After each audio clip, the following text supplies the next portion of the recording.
No vídeo de hoje vamos falar de 10 animais que podem viver após a morte. A morte é o fim definitivo para cada organismo. No entanto, parecem existir algumas espécies animais que conseguiram descobrir um modo de adiar essa inevitabilidade, mesmo que apenas por breves momentos ou algumas horas. Número 10. Sapos.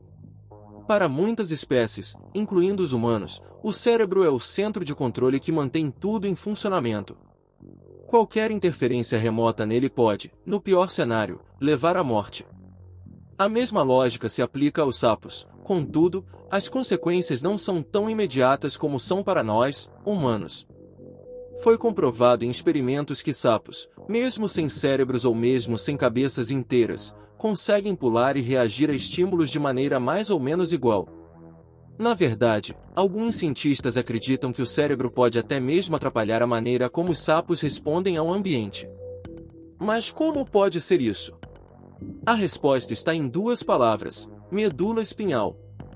Os sapos diferem da maioria dos animais devido aos seus reflexos, que são processados não pelo cérebro mas sim diretamente pela medula espinhal. Contanto que a medula espinhal esteja intacta após decapitação, o sapo seguirá fazendo o que sempre fez. Afinal, ainda é necessária energia para transmitir esses impulsos, e sem a capacidade de se alimentar, esse sapo eventualmente terá suas reservas de energia esgotadas, culminando com a morte do animal. Adicionalmente, um sapo decapitado não tem mais consciência do seu ambiente, o que pode levar a situações de perigo iminente, como entrar nas garras de um predador faminto.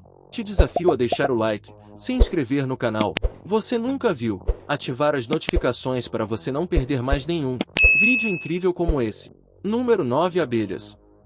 Em contraste com sapos, as abelhas são incapazes de voar ou se deslocar quando seus diminutos cérebros são desativados. Isso implica que não há necessidade de preocupação com uma abelha zumbi te perseguindo, mas não isenta da cautela necessária ao lidar com abelhas falecidas. Existe uma alta probabilidade de terminar com a pele inchada e irritada. O aparato de picada, que funciona independentemente do cérebro, não deixa de ser mortal junto com o resto do inseto, significando que ainda está ativo. Basta encostar-se a ele e a dor será tão forte quanto quando a abelha estava viva. Se tiver que manipular abelhas mortas, é evidente que não é do seu melhor interesse se não tiver um equipamento de proteção adequado. Número 8. Polvo. Os polvos são reconhecidos como alguns dos seres mais inteligentes do mundo animal, por isso não é surpresa que eles possam tentar enganar a morte. Parte significativa desse processo nada tem a ver com o órgão mental destas criaturas, mas sim os seus tentáculos que se mantêm ativos mesmo após a função cerebral cessar.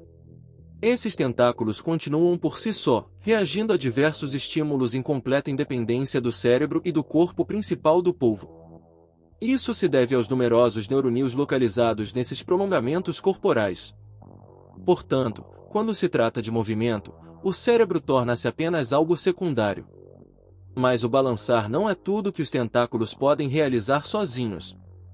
Eles têm a capacidade de sentir cheiros, sabores e agarrar até algum tempo após a morte, o que os torna efetivos na defesa. Algumas pessoas, infelizmente, aprendem isso de maneira dolorosa. Na Coreia, por exemplo, até 6 pessoas perdem a vida todos os anos ao consumir esses membros ondulantes, uma vez que as ventosas podem ficar presas em qualquer lugar do sistema digestivo. Portanto, existe uma ênfase em mastigar os braços tanto quanto possível antes de considerar engolir. Pessoalmente, seria mais apropriado se houvesse um conselho para que os braços não estivessem se movendo de jeito nenhum. Número 7. Planária. Se existe alguma criatura que se adequa perfeitamente a este cenário, essa é, sem dúvida, a planária. Enquanto a maioria dos seres vivos pode manter certos processos vitais mesmo após serem lesionados, eles acabam por morrer eventualmente. Porém, isso não se aplica à planária. Para ela, tal acontecimento apenas marca o começo de uma nova existência. Ao que parece, dividir este animal em duas partes não é a estratégia ideal para o matar. Pelo contrário, ambas as seções transformam-se em duas planárias distintas, equipadas com cabeça e cauda próprias. Sem sangrar, sem danos e essencialmente sem resultado fatal. Essa habilidade fascinante é acreditada às células-tronco presentes neste verme, que desempenham um papel vital na formação de novas células nos eventos de danos ou lesões. Desprovidas de predadores e doenças, as planárias são virtualmente imortais. Número 6. Tartarugas. Tartarugas são uma das criaturas mais resilientes na Terra, graças a uma fusão incomum de características. Frequentemente, algumas espécies ultrapassam o marco dos 100 anos de idade, particularmente as maiores que têm um menor número de inimigos naturais. Mesmo após a morte, o coração, seguramente um dos órgãos indispensáveis, consegue preservar seu movimento cadenciado de contração e relaxamento. Vale ressaltar que esse fato não é exclusivo das tartarugas. Outras espécies de animais, aves, mamíferos e répteis têm órgãos cardíacos capazes de permanecerem ativos depois que o cérebro deixa de funcionar. Porém, em várias espécies de tartarugas, o coração tem a capacidade notável de prosseguir ativo por longos períodos. Os estímulos para o movimento de relaxamento e contração não são guiados pelo cérebro, mas emanam do próprio coração. O único requisito para isso é a energia. Considerando tartarugas semiaquáticas que investem um tempo considerável submersas, não existe abundância de energia separada apenas para o coração. Portanto, esse órgão consegue manter-se funcional por mais tempo, mesmo após toda outra atividade corporal ter cessado. Número 5. Baratas. As baratas podem não parecer, mas são uns dos animais mais resistentes. Sim, podem ser facilmente esmagadas, mas são extremamente adaptáveis a condições adversas do ambiente. São criaturas que sobreviveriam a um ataque nuclear e prosperam nos ambientes mais sujos que se possa imaginar. Sua constante exposição a patógenos deu-lhes a habilidade de produzir praticamente seus próprios antibióticos. Portanto, podem ser debilitadas por alguns dias, mas sempre se recuperam quando seus remédios naturais entram em ação. A incrível resistência persiste mesmo quando estão severamente feridas, como, por exemplo, ter a cabeça cortada. Enquanto em outros animais isso causaria sangramento massivo e morte rápida, para as baratas, a perda de sangue é o menor dos problemas. Seu sistema circulatório é tal que o ferimento se fecha como se nada tivesse ocorrido. E, como respiram através dos espiráculos nas laterais do corpo em vez do nariz, têm um suprimento contínuo de oxigênio que lhes permite permanecer vivas. Porém, não conseguem viver apenas disso. Água e comida são cruciais para sua sobrevivência, e a falta desses recursos permite que uma barata viva apenas por cerca de uma semana. Número 4.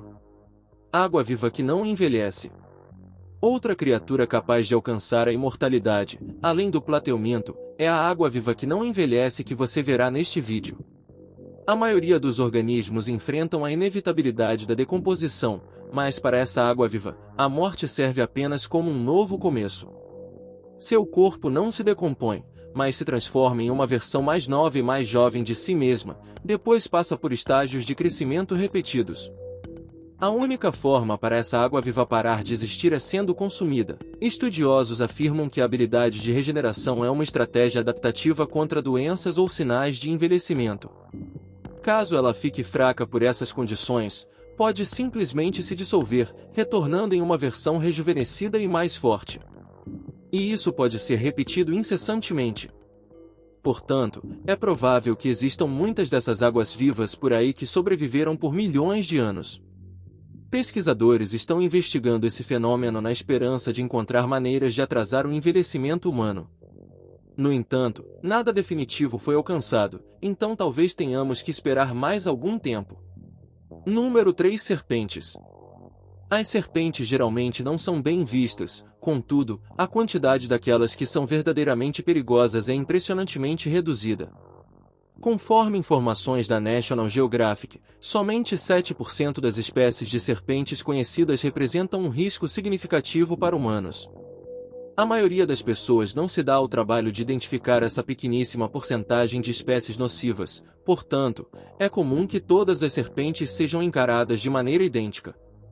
Independentemente de como você encara as serpentes, seja cauteloso para não decapitá-la caso se depare com uma, já que, isso, como foi descoberto, não elimina totalmente o perigo, e pode até intensificá-lo. Para perceber ameaças, as serpentes possuem órgãos termossensíveis em ambos os lados do rosto, que seguem funcionando por horas após a morte delas. A cabeça por si só, mesmo separada do corpo, vai continuar tentando atacar. Qualquer coisa que pareça remotamente ameaçadora ou esteja demasiadamente próxima. Na maior parte das vezes, as mordidas acontecem quando indivíduos tentam mexer na cabeça. Juntamente com os sensores presentes nesta, as células nervosas de uma serpente decapitada continuam ativas por horas, tentando se readaptar. Tocar na cabeça não só desperta estas células nervosas, mas também desencadeia uma reação automática de mordida. O veneno mantém a mesma potência, de modo que, teoricamente, serpentes mortas podem te matar ou, ao menos, causar sérios problemas. Número 2. Frango. Você já ouviu o ditado agir como uma galinha sem cabeça? Curiosamente, as galinhas são capazes de viver mesmo após serem decapitadas. É o corpo que continua ativo, apesar da cabeça estar ausente. E não estamos falando apenas de sobrevivência por algumas horas. Incrivelmente, existiu uma galinha decapitada que continuou viva por 18 meses. Seu nome era Mike e ele se tornou uma verdadeira celebridade, chegando a fazer turnês pelo território dos Estados Unidos depois do incidente em 1945. Claro, a rotina de Mike mudou radicalmente após perder a cabeça. Ele não podia comer ou beber água normalmente, então seus donos tiveram que alimentá-lo diretamente através de seu esôfago. Além disso, precisavam evitar constantemente que Mike engasgasse com seu próprio muco, controlando isso com uma seringa. Tragicamente, Mike veio a falecer quando seus proprietários se esqueceram de levar consigo a vital seringa durante um de seus passeios. O caso de Mike é um fenômeno surpreendentemente raro de ser reproduzido. Tudo se deve ao fato de que ele teve a sorte suficiente para sobreviver à hemorragia maciça que geralmente ocorre imediatamente após a decapitação. Entretanto, isso não significa que as galinhas não possuem uma capacidade particular que possa mantê-las vivas mesmo sem cabeça. Boa parte do cérebro de uma galinha se localiza na parte posterior de seu crânio. Essa área é responsável por regular processos como a digestão, a frequência cardíaca e a respiração e, caso a cabeça seja cortada o mais próxima possível do topo do pescoço, é possível que ela continue intacta. Número 1. Moscas de fruta. As moscas de fruta. Surpreendentemente, tanto as moscas de fruta quanto as galinhas têm a peculiar habilidade de continuar a viver por dias, mesmo após serem decapitadas, com as fêmeas apresentando maior resistência. Contudo, há algumas atividades com as quais elas definitivamente têm problemas: se alimentarem e se acasalarem. Fica evidente que sem sua cabeça elas não podem comer, mas você pode se perguntar sobre o acasalamento. O obstáculo está nas antenas, que são usualmente localizadas na cabeça. Insetos utilizam as antenas para estabelecer comunicações sociais e interações variadas. Sem elas, as fêmeas dessas moscas são incapazes de perceber as comunicações químicas e acústicas emitidas pelos machos. E o controle que possibilita o caminhar e o voar? Parece surpresa, mas a cabeça, ou o cérebro, não é responsável por essas funções. Efetivamente, essas ações são dirigidas por uma parte do corpo localizada no tórax, que além disso, é encarregada de funções como respiração e circulação. Além disso, mesmo decapitadas, as moscas de fruta ainda conseguem reagir à luz. Isso ocorre porque os receptores de luz do inseto não são apenas posicionados na cabeça, mas também, pode parecer inusitado, nos rins desses animais. Isso foi tudo, pessoal. Esperamos que tenham gostado do vídeo de hoje. Antes de irmos embora, comentem aí abaixo, nos deixe aquele like, se inscreve no nosso canal, e ative as notificações no ícone de sininho para serem notificados sempre que um novo vídeo for publicado. E até o próximo vídeo!